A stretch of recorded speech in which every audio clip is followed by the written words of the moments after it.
Bwana picha linaanza tukimwona mwamba mmoja anagonga geti. Inaonekana yeye ni mgeni hapa. Ghafla akatoka beki tatu kawaka kinoma. Unagonga geti na maana huoni alamu hiyo? We nani kwanza? Mimi naitwa William Uche na nimeagizwa kufanya kazi ya GM. GM? Yani General Manager. Mwamba akacheka kisha akasema, "Ndio, mimi ni GM mpya. Yani Gateman, kifupi chake ni GM." We mpuzi kweli? Sasa si ungesema toka zamani kama wewe ni Gateman mpya, alafu eti unajiita GM. Basi bwana, Mwamba akaingia ndani ya nyumba. Kwa hiyo yeye ni mlinzi wa getini mtarajiwa. Kisha beki tatu akaenda kumuita boss. Boss mwenyewe ni PC fulani hivi. Jina lake anaitwa Nora. We ni nani? Akasema ni mlinzi, yani Gateman mpya. Sasa nani akakwambia ukae? Yani mjomba kajiachia kaa kwake vile. Wakati mazungumzo yanaendelea, akaingia sasa baba mwenye nyumba ambaye ndo babake Nora. Kisha akamuuliza William, "Unaitwa nani?" "Mimi naitwa William." Basi huyu mzee akasema kuwa yeye ndo kamuita William ili afanye kazi hapo getini. "Ataweza kweli baba?" "Ya, ataweza tu." Basi bwana, mjomba akapelekwa sehemu ambayo atakuwa anafanyia kazi. Sasa kumbe mzee alikuwa na safari ya kikazi kwa muda mrefu tu, kwa amemleta ujamaa hapa ili aweze kumlinda binti yake.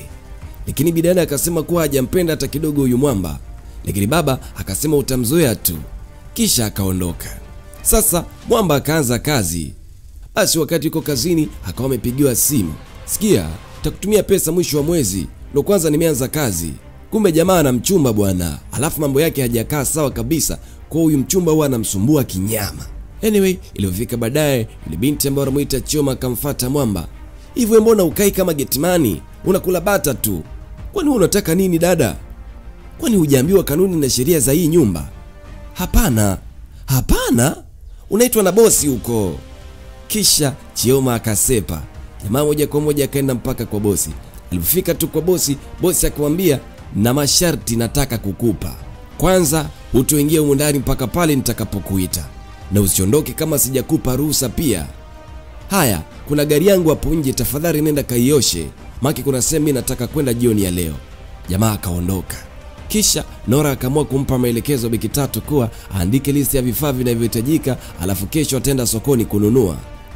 Kesho asubuhi sasa bidada ndo anaenda nunua mahitaji ya nyumbani, ndiye anapiga kelele balaa, "Njoo ufungue geti, mimi nataka kuondoka." "Sasa si ufungue tu upite, kwani umekuwa gari?" "Aha, hutaki sio? Basi ngoja nikamwambie madam." Jamaa alivyosikia jina madam, moja kwa moja akaondoka na akaenda kufungua mlango, chombo kikatembea.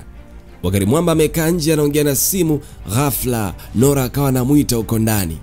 "William, William." "Oya mzee, tutabonga baadaye, naona bosi ananiita, ni mkorofi kinyama."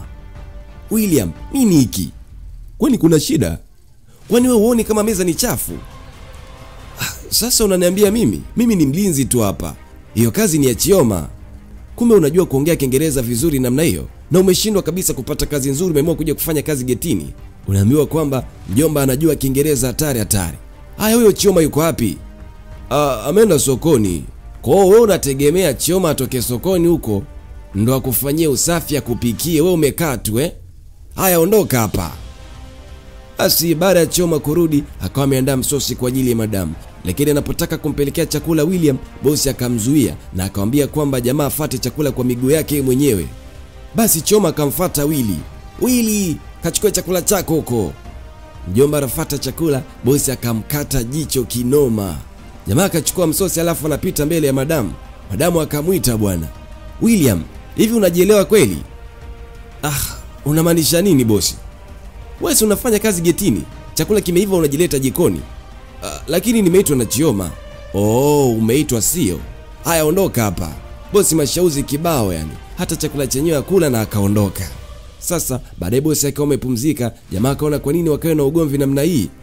Basi bwana akaamua kumfuata na akamwambia kwamba, "Samani, najua kama mimi na wewe hatuelewani, lakini tuweza elewana. Mimi ni mtu mzuri na ninakuheshimu sana bosi. Na sijui sababu wewe kunichukia, lakini mimi ni mtu poa sana na elimu yangu. Basi tu nimekosa kazi serikalini ndio maana niko hapa." Lakini bidada akasema kuwa, "Sikupendi tu na naomba uondoke hapa." Jamaa akasema, "Unajua kuna tofauti kati ya kuumizwa na kukata tamaa." Kisha akaondoka. Sasa kauli hii nzito ilizama ndani kabisa ya moyo wa binti Nora. Akabaki kutoa macho tu, huku akitafakari kiundani zaidi, kwa nini William katoa kauli hii? Inavyoonekana binti amewahi kupitia ya Ayubu, lakini bado hatujawekwa wazi. Anyway, baada ya kukaa kwa muda mrefu, bidada akamwambia Chioma akamuitie William. Chioma kweli kamfuata William. Unaitwa na bosi huko. Jamaa mpaka ndani akaambiwa akae. Kisha akamwambia, kwanza nikuombe msamaha kwa jinsi nilivyokupokea hapa. Hakika sikukupenda hata kidogo. Lakini umezungumza na mimi kwa jinsi ambavyo sijawahi zungumza na mtu yoyote yule. Hata hivyo ulisema wewe umesoma Jamaa akakubali. Basi bibi akamwahidi William kumsaidia kupata kazi inayoendana naye. Sasa William akauliza, "Kwa kuanzia leo sisi ni marafiki?" "Yeah Willy, you're welcome." Kisha wakapeana mikono. So poa yani. Sasa wakati Chioma anataka kuondoka, bosi akamwambia asiondoke ili wapate kinywaji. Tena akamuita na William pia. Basi William akaitwa. "We, usikae karibu na bosi mjinga wewe." Chioma usijali, weka lete to glasi." Story zikapigwa pale. Nora ni anacheka cheka tu naambiwa, Chioma, nakupa likizo na utarudi pale baba atakaporudi. Mimi nataka nibaki na William tu, maana kuna kazi kubwa hapa." Sasa bwana, bosi akaamua kumondoa Chioma pale nyumbani. Inamaanisha kwamba hapa nyumbani watabaki wawili tu, yeye pamoja na William. Iko siku bidada alikuwa na stress sana, akaongea na babake na akamwambia kwamba nyumbani kabaki yeye na William tu, kwani Chioma akaomba likizo kwenda kupumzika kidogo. Baba akamwambia William si yupo nyumbani, mwambie atoke getini akupe company humo ndani, tena mpatie chumba chake kabisa. Nora hakuamini kabisa kama babake ndo alizungumza kauli hiyo. Basi akamuita William na akampatia maelekezo ya kuhamia ndani ya mjengo. "We, babako ataniua madam, siwezi huo upuzi kabisa." Jomba alikataa katu. Ingekuwa mimi, saa nyingi sana nimo ndani ya nyumba. Basi bwana, bibi akashtaki kwa baba kuwa William kakataa kabisa kuingia ndani. Mzee akaomba kuongea na William. Basi akazungumza na William, kisha akampatia maelekezo maalum na akakubali kuhamia mjengoni. Baba asingesema ungekaa getini tu sio? Okay, anyway, naomba twende jikoni ukanisaidie kupika. Wamba mpaka jikoni. Mapishi yakaanza huko, story zikichapwa barabara. Baada ya msosi kuiva, jamaa akataka kwenda lia getini, lakini Nora akamzuia na wakaanza kupiga msosi pamoja, movie wanatazama pamoja, yani kiufupi wakaanza zoeana taratibu. Sasa jamaa akamuuliza Nora, "Umezaliwa lini?" Binti akasema kuwa nimezaliwa tarehe 7 mwezi wa 7. Sasa hii tarehe ndo siku aliozaliwa William pia. Walishangaa kinyama kushia tarehe moja. Basi hiyo siku ikapita. Siku iliyofuata bibi alikuwa anatumia laptop. Sasa ikamzingua ikawa nzito kinyama, kwa akamfuata William rekebishie, kwa sababu William amesomea mambo haya. Wakati jamaa yuko busy kurekebisha laptop, binti jicho lake liko kwa mwamba tu. Anataka kuondoka, kamdaka mkono na akamwambia kuwa amefurahi sana kwa sababu amemsaidia kutengeneza laptop. Mjomba naye akamkata jicho la hatari. Sasa wazo likamjia William, mbona kama akaanza kumpenda huyu binti. Anyway, akajiapiza kutokutumbukia kabisa katika penzi la Nora.